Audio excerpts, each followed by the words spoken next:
السلام عليكم، ازيكم عاملين ايه؟ يا رب تكونوا جميعا بألف خير. النهارده جايبه لكم فيديو مهم قوي هيعجبكم جدا. انا النهارده بشرح تجربتي مع الغساله اللي هي الفوق اوتوماتيك اللي هي ال جي 14 كيلو اللي هي التايلاندي. اول حاجه هي غساله فوق اوتوماتيك زي ما احنا عارفين نوعها ال جي. صناعتها تايلاندي وتايلاندي اصلي، يعني تايلاندي. مطبوع عليها من بره تايلاندي، وعلى الموتور بتاعها كمان ان هي مصنوعه في تايلاند. تمام. دي اول حاجه. انا طبعا هقول لكم تجربتي مع الغساله دي، هي معايا بقالها فتره، وهقول لكم مميزاتها وعيوبها، وهقول لكم النصايح ان كنتوا يعني حابين تشتروها او لا، او تكون هي افضل، او اللي هي الاوتوماتيك افضل. فانا هقول لكم يعني تجربتي معاها. اول حاجه زي ما انتوا شايفين كده، اول مميزاتها ان احنا طبعا بنستخدم فيها المسحوق العادي، اي نوع مسحوق عادي بنستخدمه فيها. بس طبعا مش اي نوع، اي نوع يفضل طبعا يكون المساحيق اللي احنا عارفينها، او المساحيق المشهوره زي البرسيل، زي الاريال، زي الحاجات دي. تمام، زي يعني كل المساحيق الاوكسي الحاجات دي. تاني حاجة، انت طبعا بنستخدم الكلوريكس الالوان، او الكلوريكس العادي يكون كلوريكس اصلي، لان طبعا اي حاجة ما بتكونش اصلية بتبوظ الغسالة. تمام، يعني احنا هنستخدم مع الكلوريكس يبقى الكلوريكس الاصلي، كلوريكس سواء الوان او عادي. تاني حاجة، هي بتاخد كمية كبيرة من الغسيل طبعا، غير الغسالة اللي هي الاوتوماتيك. هي 14 كيلو، تمام، ولكن هي 14 كيلو عشان ناخد بالنا، 14 كيلو بالمية، ميزانها بالمية. يعني 14 كيلو دول يكونوا وزن الغسيل بالمية، مش وزن الغسيل بس 14 كيلو. لذلك في ناس كتير بتغسل فيها بطاطين، وده ما ينفعش. يعني مثلا حتى لو البطانية 3 كيلو ما تغسلش البطانية 3 كيلو، هي تغسلها بس المشكله ان الحله بتاعتها هتخرب.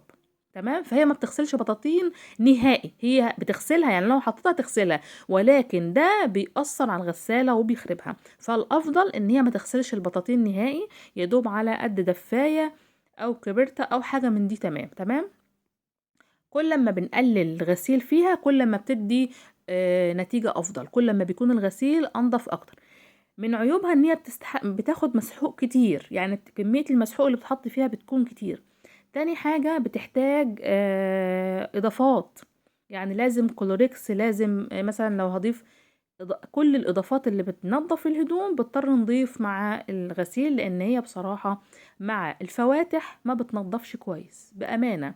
يعني التنظيف اللي هو مثلا زي الغسالات اللي هي النص اوتوماتيك اللي هي العادية، او الغسالات العادية بتاعت زمان، لا طبعا هي ما بتنضفش كده خالص.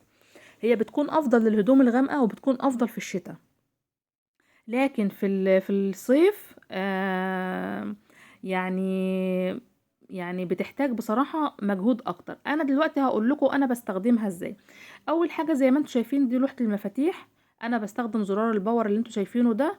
بعد كده بضغط على الزراير اللي هي دي مستوى المية لغاية 10، من اول واحد لغاية 10. بتختاري المستوى اللي انت حباه على قد كمية الغسيل اللي انت هتغسليها. ده هيفرق طبعا، هيفرق. لو الغسيل بسيط وعملت مستوى ال10 هضطر ازود مساحيق اكتر، ناخد بالنا من الموضوع ده. لكن على قد غسيلي المسحوق والاضافات بتكون اقل. دي اول حاجة، ان انا بظبط مستوى المية. طبعا هي لها برنامج اوتوماتيك، يعني انا ممكن اضغط على مستوى على زرار الباور، وبعدين زرار التشغيل، وهي هتغسل وتنشف بالبرنامج بتاعها الوحيدة.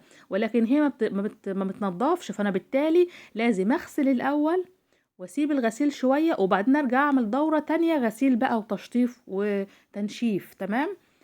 بعد كده بختار زرار الغسيل عندي من اول عندي لغاية 90، زي ما انتم شايفين بزود كده لغاية 90، من اول 3 لغاية 90 حسب راحتي. انا بختار ال65 او ال90 يعني. تمام، لان انا بغسل الاول وبصفر التشطيف والتنشيف، بصفرهم الاول لان انا محتاجة دورة غسيل فقط.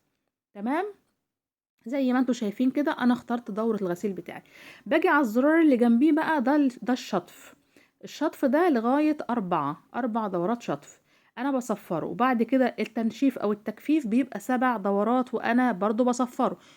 واضغط على زرار التشغيل، هي كده بتشتغل مع نفسها. عاوزة اقول لكم ان الغسالة بتحتاج كل شهر دورة خل. يعني ايه دورة خل؟ يعني لازم احط فيها، افضي فيها ازازة خل واعمل لها دورة تشغيل، تشطيف، تنشيف مع نفسها، عشان تحافظ على الغسالة. كل شهر لازم اكرر الموضوع ده. زي ما انتوا شايفين كده، بعرفكم تاني مرة بقى ان انا بختار دورة الغسيل بتاعتي غالبا على 65، وبعمل التشطيف على 4 والتجفيف على 7. بتطلع لي النتيجة كده معقولة، يعني معقولة. برضو هرجع اقول لكم ان هي مش زي الغسالات العادية. طبعا ده الدرج بتاع المسحوق، وانا ما بحطش في درج المسحوق، انا بحط في الحلة وبنزل المية عليها. بحط كل الاضافات بتاعتي في الحلة الاول، وبعدين اشغل الغسالة بتاعتي، وبعدين اضيف الهدوم. طبعا ده الفلتر بتاع الغسالة، فيها 2 فلتر. لازم طبعا ننضفه كل شوية، لازم نحطه تحت الحنفية وننضفه بأي فرشة. اي فرشة موجودة عندنا ننضفه بيها، لان هو لو زاد، يعني لو زاد وما تن... وما... وانا ما نضفتوش، طبعا بيعمل وبره واتساخات على الهدوم، والهدوم مش هتطلع نظيفه. فالفلتر بتاعها ده لازم يتنضف على طول، يعني مثلا حتى لو كل غسلتين او 3 غسلات ننضف الفلتر باي فرشه، وبينضف بسهوله جدا. كده خلاص انا بقفل الغساله بتاعتي، مفيش فيها مشكله. الغسالة طبعا الأوتوماتيك بتحتاج مسحوق. العادي ده الفرق اللي بينها وبين دي. طبعا الفيديو بتاعي انتهى، أتمنى